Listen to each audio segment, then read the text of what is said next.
For those of you who like the beach, it's riptide season right now. I was at the beach the other day, northern Oceanside. As I was getting pulled out, I realized, I was getting kind of far from the shore. And I started to go back in, and I stepped on a stingray. And, in that moment, everything inside of me wanted to panic. And I knew that I had to get right to the shore as fast as I could to get the medical attention needed, even though lifeguards there were none.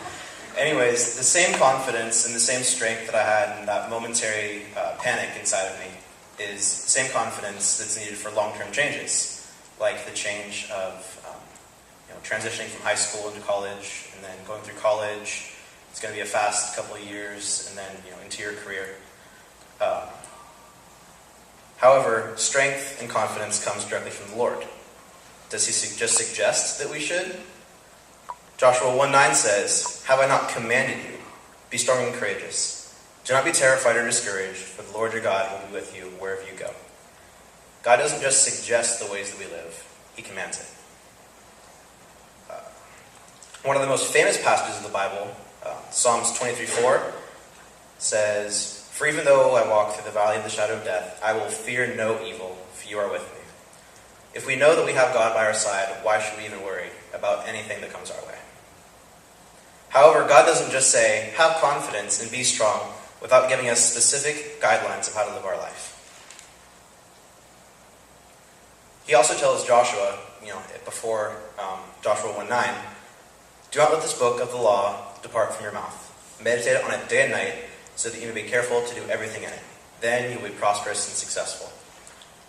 Proverbs 4, which is my favorite verse, tells us, "Let your eyes look straight ahead and fix your gaze directly before you.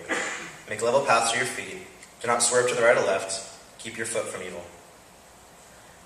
If there's anybody that knows about strength and confidence that comes from Jesus Christ and from the Lord, it's Paul. He writes to the Corinthians, "Do not lose heart. Though outwardly we are wasting away, inwardly we are being renewed day by day. Our momentary troubles are achieving for us an eternal glory that far outweighs them all. As servants of God, we commend ourselves in every way, in great endurance, in troubles, hardship, and distress, sorrowful, yet always rejoicing, poor, yet making many riches, having nothing, and yet possessing everything." Paul wrote this while he was in prison, being persecuted for his faith in God. Yet the confidence and the strength that he had through his faith so surpassed the pressures of the world that he could share with us how to rejoice even through distress. So whether it's swimming back to shoreline in a rip current with a swollen foot, or your first day of college walking into your first class, we have the strength of God inside of us.